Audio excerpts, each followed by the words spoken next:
더르미부 서초동 살롱으로 문을 엽니다. 조상우 김필선 변호사 오시는데요. 자, 두 분 어서 오십시오. 네, 안녕하세요. 어서 오세요. 네. 아, 서초동 살롱 단골 손님이 몇 분 계세요. 네. 또 그중에 한 분이 바로 이제 이재용 삼성 부회장인데요. 어제 파기환송심에서 이제 2년 6개월의 징역형이 선고가 되면서 삼성 경영에 큰 위기가 닥쳤다. 뭐 이런 얘기 나오고 또 뭐 형을 다 마치고 돌아가더라도 복귀하는 건 너무 어렵지 않겠냐. 뭐 이런 얘기까지 쭉 나와 있는 상황이죠. 그런데 그와는 별도로 또 국민들 입장에서 형량이 너무 가벼웠다. 뭐 이런 맞아요. 얘기 나오는 네. 분들도 많았습니다. 자, 두 분 우선 총평으로 어제의 재판 결과 어떻게 보셨는지 한번 여쭤보겠습니다. 뭐 기본적인 법률적인 논점은 저희가 판결문을 직접 본 건 아니지만 이게 파기환송심이기 때문에 대법원 판결에 그대로 아마 대부분 그렇죠. 갔을 것 같아요. 문제는 형량인데 전 지나치게 가볍다고 생각을 합니다. 아, 지나치게 예, 가벼워요? 지나치게 가볍. 예. 사실은 제가 이것 때문에 다시 한번 찾아봤었는데 그 전에 이제 그 정치인 홍모 씨의 딸님이 좀 문제가 된 적이 있었잖아요. 네, 그 마약 문제 때문에 네, 당시에 네. 이제 무시가 됐던 게 뭐가 있었냐면 배추 한 포기 훔친 사람하고 그 다음에 당시에 그 라면 하나 훔쳐 먹은 사람이 3년 6개월이 나왔다. 네. 그때 이제 그때 당시에 문제됐던 걸 제가 찾아봤었는데 상습절도라서 3년 6개월이 나온 건데 네. 그렇죠. 그게 뭐냐면 뭐 저금통 3만 원짜리 저금통 2개 훔치고 면바지 훔치고 그다음에 뭐 지갑 하나 훔쳤다가 라면 먹었다고 3년 6개월 나왔다. 네. 라는 그런데 그때 당시에 법조계 무슨 판사 이렇게 인터뷰한 것들이 있었어요. 보면은 저기 양형 기준을 봤을 때 그 정도 나올 수 있다. 중요한 게 아니다라는 게 결론이었거든요. 그러니까 그렇게 생계형 범죄로 먹고 살려고 라면 훔쳐 먹은 거는 3년 6월인데 이게 2년 6월이면 받아들이기 어렵죠. 사실 이게 제가 변호사니까 양형 기준으로 말씀드리는 게 정확하겠지만 그 이전에 법이 그렇게 적용되면 안 되는 게 아닌가 이런 생각이 듭니다. 국민 감정. 조 변호사님. 예, 뭐 사실은 뭐 집행유예가 아니라 실형이 선고되면서 네. 뭐 이렇게 마치 중한 처벌을 받은 것처럼 이렇게 그랬죠. 법정 예, 구속. 예, 그렇습니다. 그래서 이렇게 논란이 회자됐는데 사실은 아까 김선 변호사님 말씀하신 것처럼 그 좀 삼성이 아니면 불가능할 정도로 낮은 양형이에요. 왜냐하면 지금 우리 그 양형 기준상 뇌물죄 양형 기준도 뭐 2년 6월에서 3년 6월이지만 특히 지금 50억이 넘는 횡령 사건입니다. 네. 50억 넘는 횡령 사건의 경우에는 기본 양형이 4년에서 5년이죠. 7년 사이고요. 특히 이 사건처럼 이 사건에 보면 좀 대량의 피해가 발생한 사건이기도 하고 왜냐하면 이제 많은 주주들이 피해를 입었기 때문에 그다음에 범죄 수익 은닉 차원에서 해외 법인의 말고 입비를 송금하는 방식을 썼어요. 그러니까 이것도 굉장히 죄질이 안 좋은 요소여서 특별 양형 가중 요건입니다. 거기에 이제 피지휘자인 최지성, 뭐 박상진, 뭐 이런 장충기 이런 그 하급 지휘자들을 이용했단 말이죠. 그런 것들도 특별 양형 인자에서 가중 요소입니다. 거기뿐만 아니라 일반 양형 인자에 있어서도 당연히 가중 요소인 게 대표적으로 딱 적시해 놓은 거예요. 뭐냐면 본인의 지배권 강화를 위해서 횡령 배임한 경우 거기 명시되어 있습니다. 네. 이거 전형적인 거죠. 그러니까 가중 요소밖에 없고 강경 요소는 우리 없는데. 양형 기준은 찾을 수가 없어요. 예. 그러니까 정준영 판사 본인이 뭐 설정한 뭐 준법 감식인가요? 네. 뭐 그런 감경 요소 외에는 우리 지금 그 대법원에서 정하고 있는 그 양형위원회에서 정한 감경 요소는 없거든요. 없다. 가중 요소만 잔뜩 있는데 그럼에도 불구하고 그렇게 되면 사실은 5년에서 8년 사이입니다. 권고양이. 네. 그래서 1심에서도 그 그 법원에서 정한 양형 기준의 최하한인 5년을 선고한 거예요. 근데 이 사건이 그 액수가 1심하고 달라지지 늘어났죠. 않았거든요. 크게 네. 한 3억만 차이 납니다. 그런데도 불구하고 2년 6월이라는 정말 파격적인 그러니까 법정형으로 치면 더 이상 낮아질 수 없는 가장 낮은 형을 선고했다는 건 이게 앞으로도 여전히 대마불사에 뭐 그다음에 재벌 봐주기에 그다음에 또 앞으로도 돈이 많은 사람들이 범죄를 저지르면 유전무죄, 무전유죄는 여전히 반복되는 거라는 거를 사회에 심어줄 수 있다는 점에서 굉장히 바람직하지 않은 판결이라고 봅니다. 네, 자, 두 법조인 모두 형량은 문제가 있다라는 입장이십니다. 자, 여기서 이제 본격적인 오늘의 이야기, 서초동 살롱 이야기 진행해 보도록 하죠. 자, 첫 번째 주제 키워드로 한번 만나보실까요? 가훈을 찍고 싶다. 벼랑간 가훈을 찍고 싶다는 게 무슨 얘기냐면 네. 이 조국 전 장관의 따님이죠. 조민양. 이 의사 국시에 합격했다는 소식이 전해졌어요. 그런데 이 보도를 접한 의료계 일각의 의견이 의사 가운을 찍고 싶다는 이야기가 나왔다는 보도도 있고요. 온라인에서 지금 이 이야기로 시끌시끌하거든요. 네. 그래서 오늘 서초동 살롱 첫 번째 주제는 이야기를 짚어보겠습니다. 네, 정말 앞서 잠깐 말씀드렸지만은 이 조민 씨의 의사 국시 네. 이게 뭐 제대로 됐냐부터 시작해서 합격한 이 상황까지 지금 계속해서 문제가 되고 있습니다. 찬반 양론이 지금 펼쳐지고 있는데요. 이게 지난달 23일에 있었던 정경심 교수 재판에서 그렇죠. 결국 이제 표창장 위조라고 하는 것은 유죄다라고 하는 결과가 나왔기 인정해버렸죠. 때문에 이번에 이 조국 전 장관 딸 의사국시 합격이 과연 제대로 된 거냐, 이것도 취소시켜야 되는 거 아니냐, 이제 이런 얘기가 나오는 거 아니겠습니까? 우선 이번에는 조 변호사님한테 먼저 한번 여쭤볼까요? 그래요. 이거 어떻게 봐야 보세요? 돼요? 일단 정경심 교수 사건에서 인정된 사실관계가 전부 사실이고 인정된다는 걸 전제로 얘기를 하면 일단은 부산대 의전원의 입시 부정이 있었다는 것이고 그때 제출된 서류들 중에 입시 의황에 따르면 이제 부정한 서류가 제출됐기 때문에 입학 취소가 될 수 있는 사안입니다. 그러니까 만약에 이렇게 입학 취소가 된다고 하면 결과적으로 우리 의료법상 그 의과대학 내지는 의전원을 졸업하고 그다음에 의사 면허고시를 합격한다. 그러니까, 네. 그러니까 의사국시라고 보통 표현하는데 그거를 합격한 사람이 보건복지부 장관으로부터 면허를 발급받을 수 있는 것인데 그중 요건 하나를 결하는 것이기 때문에 의사 자격이 이루어질 수 없을 수도 있겠죠. 그러니까 근데 아직 그 사건은 현재 지금 재판이 진행 중이기 때문에 그 재판 진행 결과에 따라 좀 봐야 될 것 같고요. 또 더더군다나 이제 그 조국 장관의 따님 본인 사건은 아니에요. 어찌됐든 과거 사건과 좀 달리. 그래서 본인과 관련된 사건은 아니어서 그 부분은 이제 딱 그 학교 당국이라든가 교육부 차원에서 그 정경심 교수 사건의 판결을 분석을 해서 이 부분이 인정된다고 본다면 이거는 그 입시 부정이 맞다. 그 판단하는 과정이 좀 필요할 것 같습니다. 어떻게 보십니까? 일단은 지금 말씀하신 것처럼 시험 칠 자격이 있느냐 문제이기 때문에 그게 이제 시험 칠 자격이 인정되기 위해서는 이제 의전원을 적법하게 입학했어야 되니까요. 네. 그러니까 그게 이제 의전원 입학이 취소되면은 결과적으로 국시 합격한 것도 취소가 되겠지만 네. 현재로서는 의전원 합격이 취소된 상태가 아니거든요. 그렇죠. 그러면 여전히 시험을 칠 수 있는 거고 그래서 시험 쳐서 시험에 문제가 없어서 이게 뭐 채점이라는 데 문제가 없어서 합격 결정이 났으면 현재로서는 국시를 쳐서 붙은 게 적법한 겁니다. 그러니까 이제 나중에 이거를 뭐 최종적인 판결 결과를 보고 당시 이제 입학을 취소할지 여부는 별 문제로 하고요. 현재로서 적법하다고 봐야 될 것 같습니다. 자, 두 분 모두 의견은 현재로선 적법한데 앞으로 최종 판결에 따라서 어떻게 바뀔지는 아직 모른다. 자, 그런데요, 이 조국 전 장관의 딸이 의료 현장에 나오는 것에 대해서 비판하는 목소리가 정치권에서 있습니다. 바로 누구냐 하면 의사 안철수죠. 네. 안철수 대표가 정경심 교수의 범죄가 없었다면 딸의 의전원 입학도 의사국가고시 응시 자체도 불가능했다. 마지막 양심이라도 있다면 조 전 장관이 직접 나서서 딸의 의료행위나 수련의 활동을 막기 바란다. 이렇게 이야기를 했단 말이에요. 네네. 그럼 아까 말씀하셨던 것의 반복이긴 한데 지금 현재 이것은 법적으로 네. 적법한 거죠? 그렇습니다. 아까 김수현 변호사님도 말씀해 주셨는데요. 네. 뭐 현 시점에서 면허 취득 요건에는 하자가 없습니다. 그러니까 의전원을 정상적으로 졸업을 현재 상태에서는 했고 그다음에 국가고시를 치렀고 그래서 지금 현재 합격한 상태이기 때문에 이거 보건복지부 장관은 신청을 하면 당연히 면허를 발급해야 되고요. 그래요? 그래서 그 면허 발급 자체에는 문제가 없고 그래서 면허가 발급된 이후에 하는 의료행위 자체에도 현재 시점에서는 전혀 문제가 없습니다. 이제 그 부분이 이제 나중에 아까도 제가 말씀드렸듯이 의전원의 입시 부정이 있어서 입학 취소 사유가 인정되는 바람에 입학이 취소가 되면 졸업은 당연히 안 되는 거 아닙니까? 그렇게 되면 결과적으로 면허 취득 자격 요건 중에 그 의료법 4조가 정하고 있는 두 요건 중에 하나를 결한 상태가 되기 때문에 의사 면허가 무효가 될 수는 있겠죠.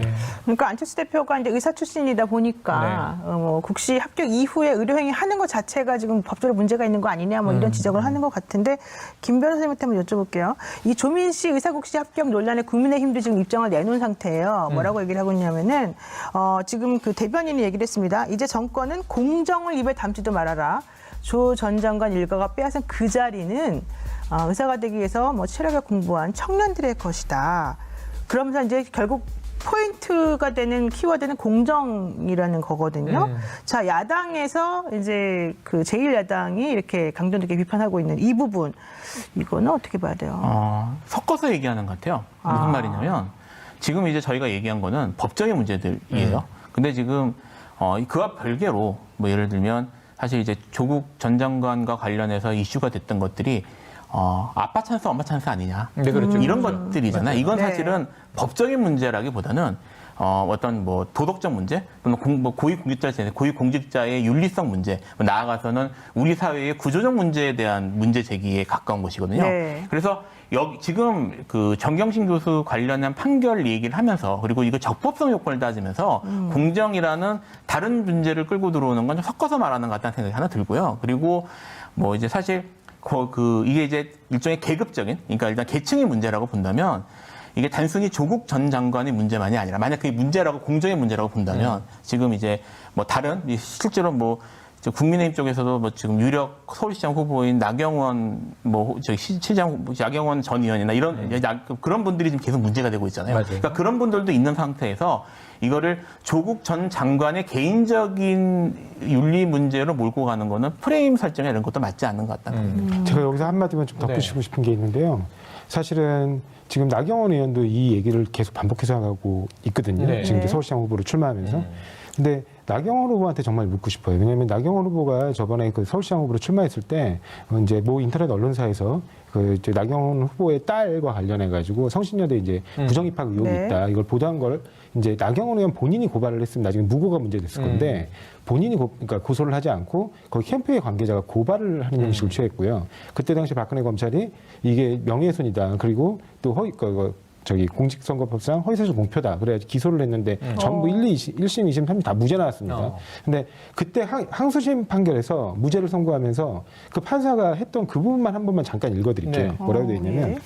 각자 힘든 장애를 가진 이게 장애인 특별 전형이었거든요. 네네. 각자 힘든 장애를 가진 응시생 중 유독 한 명에게만 베푸는 편의와 관대함이 다른 응시생들의 탈락으로 이어질 수밖에 없는 구조에서 어머니의 신분에 힘입어 특별한 혜택을 보는 것은 그 어떠한 이유로도 정당할 수 없다. 그래서 이게 부정 입학이 있었으면 지금은 사실은 이제 공소시효 문제 때문에 건드지를 못하고 있는데 부정 입학이 있었으면 사실 인정을 했어요. 근데 그런 분이 스스로 이 문제 아주 어떻게 보면 동일한 사안이잖아요. 그거와 관련해 가지고 공정을 논한다는 거는 어떻게 보면 좀 어불성설이다. 좀 나쁘끄러운 행동이다. 이렇게 좀 지적해드리고 싶습니다. 정치권에서 많이 나온 또 내로남불 같은 느낌이 듭니다. 자, 이번 논란을 두고요. 한 시민단체가 부산대 총장을 고발을 했습니다. 조민 씨에 대한 입학을 취소하라 이렇게 요구하고 있는 상황인데요. 네. 그러나 부산대 입장은 이래요. 대법원 최종 판결까지 기다렸다가 결정하겠다.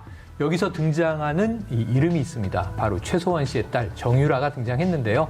바로 아까 고발했다는 시민단체가 과거 입시비리 사건에서 대법원 판결을 기다리면서 입학 취소 처분을 내린 사례는 전무하다. 숙명여고, 쌍둥이 딸 사건이라든가 또는 정유라 사건 등 모두 기소 전으로 입학 취소 처분을 했다. 이렇게 주장을 하고 있으니 자, 이 김필성 변호사님. 이 비교는 어떻게 보세요? 일단 뭐 기소 전후라는 말 자체부터 맞지 않고요. 왜냐하면 그때 지금 말씀하신 그런 케이스는 그렇다고 하더라도 조민희 양이 기소된 적은 없어요.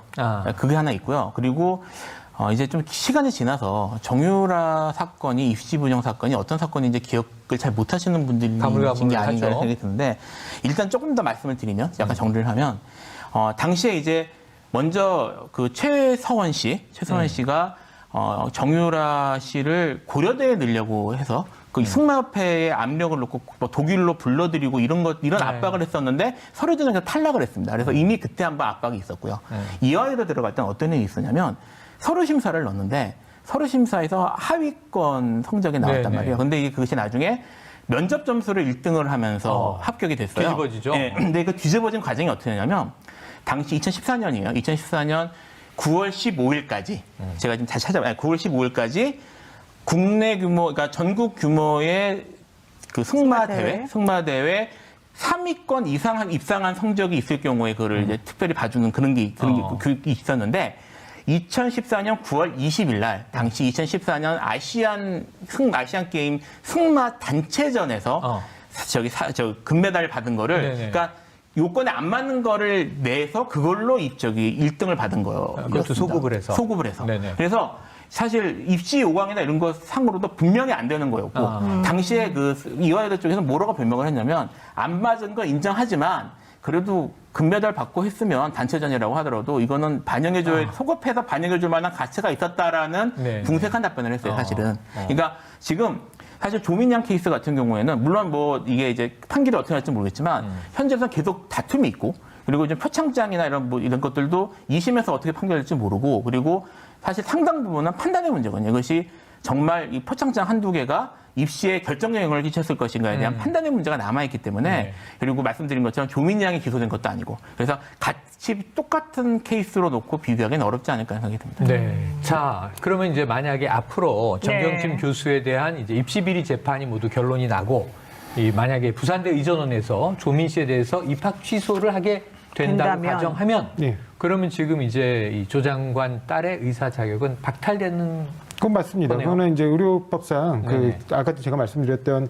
면허를 유지하기 위한 두 가지 요건. 하나는 대학 입학? 일정 대학을 졸업하거나 대학원을 졸업하거나 아니면 하고 그다음에 또 면허 시험에 합격해야 되는데 면허 시험 합격은 있는데 대학 졸업이 없게 되거든요. 그러니까 입학이 취소됐으니까 졸업도 이제 그렇습니다. 의미가 없어지는 예, 거죠. 그렇습니다. 그렇습니다. 그래서 이제 모든 게 이제 없었던 걸로 되기 때문에 대학 다녔던 게 그렇게 되면 면허는 당연히 무효가 되고요. 근데 이제 행정 절차상으로는 그 당연히 무효인 걸 확인하는 차원에서 면허 취소 통지를 할 수는 있습니다. 그래요. 그렇군요. 자, 이쯤에서 우리 시청자분들은 어떤 의견 주셨는지 한번 들어봐야 될 것 같습니다. 소연아, 얘기해 주시죠. 네, 바로 소개해드리겠습니다. 정경심 교수에 대해 대법원 최종 판결도 나지 않은 상황에서 문제 삼는 건 이해가 되지 않습니다라는 의견 주셨고요. 과도한 신상 털기, 한 사람을 마녀 사냥하듯 이 몰아가는 건 지양해야 하지 않을까요라는 또 의견도 주셨습니다. 또 아빠가 서울대 교수이고 그 덕에 봉사를 할 때 도움을 받았다면 윤리적으로는 문제가 될 수 있을 듯합니다라는 또 의견도 주셨고요. 판검사 포함해서 고위공직자일수록 적용되는 윤리 도덕성의 기준이 높아야 한다고 봅니다. 또 다른 의견으로는 정유라 씨와 조민 씨 비교 불가 아닌가요? 출석 일수부터가 차이가 나는데요라는 의견도 주셨고요. 저도 두 분 변호사분께 또 질문이 있습니다. 이번 논란에 청와대 국민청원에 올라온 글이 눈에 띄더라고요. 보시면요. 판사 검사 자녀들의 입시 비리 전수조사를 해주시기 바랍니다라는 이 청원이 진행 중인데요. 입시 제도를 위한 자녀들의 활동을 유죄로 판결하는 판사와 검사들의 자녀들은 과연 바르게 입시를 준비하고 진학했는지 전수조사하자라는 내용의 청원입니다. 자, 사법부에 대한 이 국민들의 불신을 단적으로 보여주는 청원이 아닐까 싶은데 자, 이 청원과 관련해서 국민 여론 두 분께서 어떻게 보시는지 궁금합니다. 먼저 김필성 변호사님부터 말씀해 주시죠. 물론 이제 촉발된 거는 사법 불신이라고 볼 수 있지만 그 근본적으로 아까 말씀드렸던 공정이나 이런 것들에 대한 계층적인 그런 그러니까 쉽게 하면 금수저이 아니냐, 뭐 어찌 부모를 누굴 만나느냐에 대한 그런 박탈감 같은 것들이 존재한다는 거는 인정을 해야 될 것 같아요. 그러니까 지금 말씀드렸던 것처럼 설사 이제 예를 들어 조국 전 장관 같은 경우에도 그 엄마가 그러니까 그 정경심 교수가 동양대 교수였기 때문에 아마 그 조민양이 그 봉사, 그러니까 그 일을 할 수 있었겠죠. 해가지고 표창장을 받는 일이 있었을 것이고, 마찬가지로 뭐 조국 전 장관의 아들 같은 경우는 이제 서울대에서 했는지요, 뭐 이런 게 문제가 됐는데, 제대로 봉사를 했다고 하더라도 조국 전 장관이 서울대 교수였기 때문에 기회를 좀 더 접근할 기회가 쉽지 않았을까라는 생각은 사실 그렇게 생각할 수 있는 것이니까요. 기득권 자제들에게 다 적용되는 그렇죠. 거잖아요. 그러니까 사실 그런 기회를 가질 수 있는 사람이 학생들이 많지 않을 것이기 때문에 그렇죠. 그러니까 그런 것들에 대한 국민적 박탈감이나 아니면 문제의식 이런 것들을 바라볼 필요가 있는데 다만 제가 드는 생각은 이런 겁니다. 이게 조국 전 장관에 대해서 개인적인 문제, 아까 말씀드린 것처럼 개인적인 도덕적 문제로 몰고 갈 것이 아니라 우리 사회가 그런 식으로 되어 있고 그래서 어쩔 수 없는, 그러니까 엄연히 그런 계층적인 그런 한계나 이런 것들이 존재하고 있고 그래서 출발점이 다르다는 것을 인식을 하고 이거를 구조적으로 어떻게 바꿀 것인지에 대한 논의로 나아가야 되는데 그렇게 나가지 못하고 있어요. 개별 사건에 잡혀 있는 거죠. 개별 잡지 그걸 이제 정책으로 이용당하고 있는 거죠. 그렇죠. 그래서 이런 것들을 하기 위해서 지금 그런 국민적 분노가 이런 청원이나 이런 현상으로 나타나는 게 아닌가 이런 생각이 듭니다. 네. 자, 그래요. 자, 오늘 서초동 살롱 두 번째 주제가 또 있기 때문에 네네. 속도를 좀 내보도록 하겠습니다. 두 번째 키워드 보여주시죠. 절차와 정당성.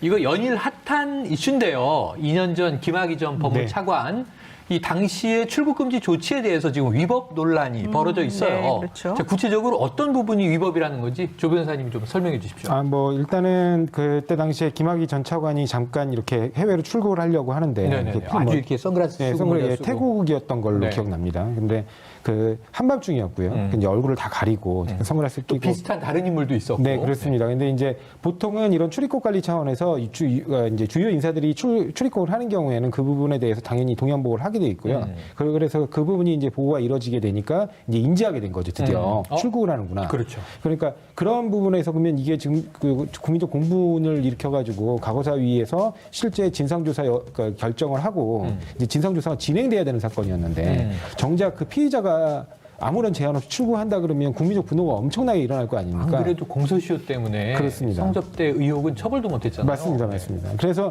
그런 부분에 대해서 이제 출금에 대한 이제 어떤 그 심적인 압박감이 있었을 수도 있겠죠. 그때 당시 과거사위에 참여했던 검사나 기타 사람들에 의해서. 그리고 물론 뭐 그런 부분들이 있다 보니까 이제 예를 들면 지금 현행 출입국 관리법상 장관은 그냥 범죄 혐의와 관련해서 필요하면 그러니까 인정되면도 아니에요. 필요하면 범죄 수사와 관련해서 필요하면 얼마든지 1개월 동안 출입국을 정지시킬 수 있습니다. 근데 장관이 직접 한 게 아니고 이 사건에서는 그때 당시에 그 과거사 조사위에 참여했던 이모 검사가 예, 이제 본인이 이걸 진정사건으로 사건별로 부여를 해서 이제 이제 긴급 출국 금지라는 12시간 동안 제한되는 출입국이 제한되는 긴급 출금 조치라는 거를 한 거예요. 근데 사실은 긴급 출금이라는 건 법에서 보면 수사기관, 그러니까 검사가 할 수 있게 돼 있습니다. 그러니까 본인이 하는 게 크게 문제가 없다고 생각했을 수 있어요. 근데 시행령까지 뒤져보면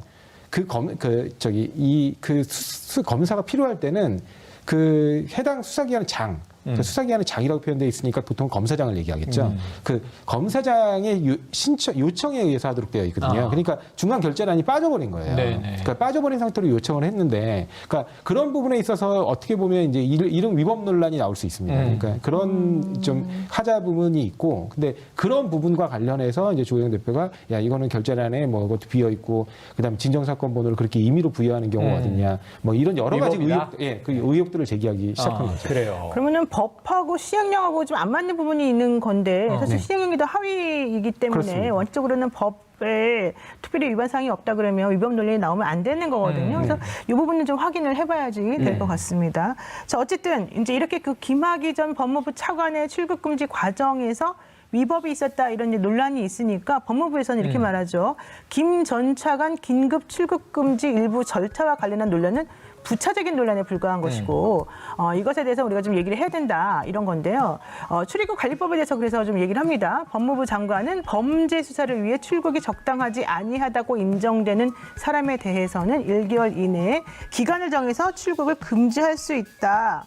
지금 이렇게 얘기를 하고요. 추미애 장관은 검사는 단독제 행정관청으로 출국 요청을 할 수 있는 수사기관이고, 그러니까 검사가 그다음에 장관이 직권으로 할 수 있는 것을 수사기관 요청에 근거해서 출금 조치했다고 해서 이게 부적법한 것은 아니다. 그러니까 아까 제가 말씀드린 그 법상에 규정되어 있는 절차를 제대로 지켰기 때문에 이건 문제라고 볼 수 없다. 이제 이런 취지로 말씀을 하시는 것 같거든요. 이거는 어떻게 보십니까? 사실 당시에 그 매우 긴급한 상황이었던 걸로 보고요. 맞죠. 예, 상급된 걸 보이고 검찰 과거사위원회에 이제 뭐 저도 이제 아는 분들이 있고 당시 얘기를 좀 들은 것도 있어요. 근데 사실 내부적으로 이렇게 요청이나 이런 것들이 구두로 이루어져서 진행된 거라고 얘기는 하시더라고요. 근데 이제 그게 이게 좀 진행되면서 아마 좀 밝혀지지 않을까 싶은데 뭐 저도 공식적으로 입장이 나온 건 아니기 때문에 뭐 구체적으로 말씀드리기 좀 어렵습니다만 하지만 결국 법령에서 규정되어 있는 특히 이제 법률에 규정되어 있는 절차나 권한이 있는 사람들이 승인해서 했는지 여부가 중요하거든요. 근데 지금 추미애 전 장관이 얘기했던 것처럼 여기에 대해서 그 법의 근거에서 결정권자가 한 것으로 그렇게 지금 보이기도 하고요. 그리고 추미애 장관 말로는 검사가 단독제 관청이기 때문에 검사가 이런 것들을 단독적으로 결정할 수 있다. 라는 입장을 사실 얘기했는데 이게 원래 검찰의 기본 입장이에요. 이게 단독적 관청이라서 혼자서 기관이다. 각각 기관이다. 그래서 오히려 이건 검찰의 논리에 따라서 설명한 것이라서 이게 검찰이 문제 탈 만한 일인가 이런 생각도 좀 듭니다. 제가 여기서 좀 말씀을 보태면 그러니까 출입국관리법 4조 2항에서 정한 거는 이제 법무부 장관은 범죄수사를 필요하면 얼마든지 1개월 동안 출금을 할 수 있다. 예, 출국을 정지할 수 있습니다. 근데 그것뿐만 이제 이걸로 했으면 큰 문제가 안 됩니다. 네, 당시에 네. 아무런 문제가 안 되거든요. 그러니까 다른 요건이 필요하지 않습니다. 심지어 피의자만 한정되는 것도 아니고요. 참고인 뭐 제한이 없습니다. 아예. 네, 네. 근데 이제 그때 당시 했던 건 이제 4조의 6에서 정하고 있는 수사기관이 하는 긴급 출국 금지예요. 긴급 출국 금지는 12시간 동안밖에 네. 못 놓고요. 그러니까 12시간 동안 제한되는 건데 6시간 내에 사후 승인을 신청해야 됩니다. 그래서 법무부 장관이 그래서 12시간 안에 승인 여부를 결정해야 돼요. 결정을 하지 않으면 자동적으로 그 출금이 해제됩니다. 근데 그때 승인을 해줘요. 그러니까 이게 다시 말씀드리면 법에서는 장관의 절대적인 재량권입니다. 근데 장관의 절대적인 재량권인데 수사기관이 일부 나눠 갖는 거죠. 그러니까 최종적으로 장관이 승인을 했다면 결국에는 내부 의사결정 절차에서 절차의 일부 위법이 있는 하자라는 거예요. 그러니까 그리고 이 절차는 그 출금 대상자를 위한 절차권도 아닙니다. 그냥 내부적으로 의사결정할 때 필요한 절차거든요. 그러니까 우리가 굳이 얘기한다면 이른바 적극 행정을 한 사례죠. 그러니까 내부 규정에 좀 위반해가지고. 그러니까 그런데 이 사람이 결국에 이걸로 만약에 문제가 된다면 이분이 제한된 거는 12시간 동안 외국에 못 나갈 자유를 좀 제한받은 거예요. 뭐 갑자기 구속되거나 그런 것도 아닙니다. 그러니까 본인이 집으로 돌아가셨죠. 근데 이걸로 지켜낸 공익은 형사사법 절차의 공정성이나 국민의 신뢰를 약간 지켜낸 거예요. 네. 둘 사이에 한번 공사액을 좀 비교 형량했으면 좋겠습니다. 네. 자, 그러니까 제 생각에도 당시에 김학의 전 법무부 차관이 그때 출국을 해버렸더라면 어떤 일이 벌어졌을까 생각하면 오히려 더 논란이 커졌을 텐데 생각이 들지만 어쨌든 그 2년 전은 이제 박상기 법무부 장관 때인데 지금 야당이 이제 공격하고 있는 대목은 뭐냐 하면 출국 금지와 관련한 논란 중에 아까 이제 추 장관이 해명한 유권 해석한 내용 등등을 빼고 자, 이게 허위 사건 번호를 부여했다. 네. 그러니까 위법 아니냐라고 하는 요건데 이거 핵심을 좀 비껴가는 설명은 아니에요? 아니요. 이거 아까 그 부분에 대해서도 추미애 장관이 이미 해명을 한 것처럼 그래요? 그리고 그 이전 추미애 장관 해명 전부터 법률 전문가들이 많이 얘기했던 부분이에요. 단독재관청으로서 검사는 자신이 사건번호를 부여할 권한이 있어요. 스스로 네, 스스로 검사가. 있습니다. 근데 당시에 이 사람이 그러면 검사냐 갖고 처음에 문제가 됐거든요. 근데 뭐 당연히 현직 검사인데, 그러니까 뭐냐면 그때는 이제 과거사위 위원으로 들어갔기 때문에 검사직을 현재 그러니까 직위가 해제된 상태가 아니었냐라는 게 논란거리였어요. 근데 그때 이제 법무부에서 정식 입장을 내놓은 게 뭐였냐면 당시에 때로는 수사의 필요성이 있을 수도 있기 때문에 위원 중에 현직 검사인 위원은 직무대리 발령을 내놨다는 거예요. 그래갖고 동부지검 직무대리로서 검사의 직무를 수행할 수 있는 지위에 있었기 때문에 검사이면서 조사위원이다. 그렇습니다. 그렇기 때문에 사건 번호를 본인이 스스로 부여하는 게 문제가 안 된다는 겁니다. 할수 있다? 예, 그렇습니다. 근데 그게 가상의 사건 번호 이렇게 얘기하는데 그게 왜 그런 논란이 나오냐면 보통 검사들이 사건 번호를 부여했는데 그 사건 번호가 중첩되는 경우가 있어요. 그러면 이제 다시 그걸 정리하게 되거든요. 근데 되게 급박하게 이루어지는 사건이면 일단 자신이 사건 번호를 부여해 버립니다. 그러니까 부여했다가 나중에 사건 번호가 안 맞으면 그걸 조정하는 절차를 거쳐요. 그래요. 그래서 그런 관행을 얘기했던 건데 그거를 허위 사건 번호라고 표시하는 건 맞지 않다. 좋습니다. 자, 이제 이 김학의 전 차관 불법 출국 금지 의혹과 관련해서 여야에서 또 입장이 지금 나오고 있습니다. 우선 주호영 국민의힘 원내대표는요, 추 장관은 불가피했다고 얘기하면서 한술 더 떠서 뭐 장관 직권으로도 출금이 가능하다라고 했는데. 그러면 그걸로 하지 왜 이렇게 복잡한 과정을 거치냐. 이건 좀 이상하다. 이렇게 좀 얘기를 한 거고요. 네. 김남국 더불어민주당 의원 같은 경우에는 지금 윤 총장이 지시한 김학의 전 차관에 대한 수사가 과연 보복성 수사라고 지금 말하는 거냐. 그러니까 이것 그 당시에 김학의 전 차관 수사는 사실 윤 총장이 지시한 거였기 때문에 야당에서 이런 식으로 지금 공격하는 건 좀 부적절하지 않냐. 이런 취지로 지금 김남국 의원이 얘기를 하고 있단 말이죠. 자, 이런 것들은 좀 적절한지 잘 모르겠습니다만은 네. 이게 결과적으로 또 추윤 갈등으로 번지는 거 아니냐 이런 얘기를 나와요. 추경 활동으로 번진다고 하면 이건 윤 총장의 자충수다. 이렇게 말씀드리고 싶은 게 자충수다. 왜냐하면 윤 총장이 검찰주의자라는 건 대한민국 사람들이 다 인정하고 그렇죠, 있는 그렇죠. 부분입니다. 특히 조직보호 논리에 굉장히 충실한 사람이다. 근데 누굽니까 김학의가? 고위 검사입니다. 네. 그리고 그 굉장히 인사상으로 굉장히 높은 곳에 올라갔고 인지사건을 주로 담당했던 검사입니다. 네. 그러니까 그런 검사를 지금 보호하기 위해서 이런 말도 안 되는 논리를 끌어들인 거라면 그 자체로도 문제고요. 또 한 가지 제가 지적해드리고 싶은 건 과거 윤 총장이 스스로 국정원 사건을 할 때 검사장의 결재를 받지 않고 내부 절차를 어겨가면서 압수수색 영장을 국정원에 집행을 했어요. 네. 그런데 본인은 그게 소신이고 맞다고 생각했거든요. 근데 그걸로 윤 총장이 뭘 받았냐면 정직 1개월의 징계를 받았지 수사를 받은 적이 없어요. 네. 근데 본인이 그 역으로 이런 걸 가지고 내부 절차상에 결제상 하자가 있다고 수사를 받는다고 하면 네네. 참 그거는 그래요. 예, 그것도 내로남불입니다. 이해가 그렇군요. 됐습니다. 네. 자, 여기서 뭐 여야 인사들 발언 그리고 이제 정리들을 들어보니까 네네. 추윤 갈등으로 가는 건 오히려 이상한 일인 것 같은데 자, 이 사안에 대한 출금 위법이다에 대한 시청자 여러분의 의견 들어보겠습니다. 네, 조혜라. 바로 소개해드리도록 하겠습니다. 범죄 혐의가 있는 사람의 출국 금지에 대해서도 잘잘못을 따지는 줄 몰랐네요라는 의견 주셨고요. 만약 법적으로 문제가 있었던 거라면 법적인 빈틈이 아닌가요? 범법자를 긴급하게 막지 않으면 그냥 놓치라는 말인가요? 라는 또 의견도 주셨습니다. 네. 자, 이제 그 댓글까지 들어봤는데 김필세 변호사님이 한마디로 조금 지금 네, 상황을 좀 정리해 정리를 주시죠. 해주시죠. 네. 뭐 저기 아까 말씀하셨던 내사번호 사건 번호 관련해서 제가 검찰사무 처리 규칙 얘기를 좀 해야 될 것 같아요. 네. 왜냐하면 법적 근거가 있는 거라서 네. 있는 거라서 그 어차피 법적인 근거가 있고요. 거기에 네. 검사가 할 수 있다는 규정이 있습니다. 그 아, 규정에 따라서 그래요. 사실 처리가 된 거고 그렇군요. 사건 번호는 직무 처리하는 직원이 네. 전산 입력할 때 부여하는 거라서 사실은 그거는 뭐 문제가 이게 되지 않는다? 그런 게 중요한 게 아니라는 거. 이건 한번 짚어야 될 것 같아요. 네, 적법하다? 좋습니다. 이렇게 얘기해 주셨습니다. 네, 적법하다까지 얘기 들었고요. 네. 오늘 도움 말씀 주신 두 분께 인사드려야 될 것 같습니다. 김필성 그리고 조상원 변호사님 고맙습니다. 고맙습니다. 감사합니다.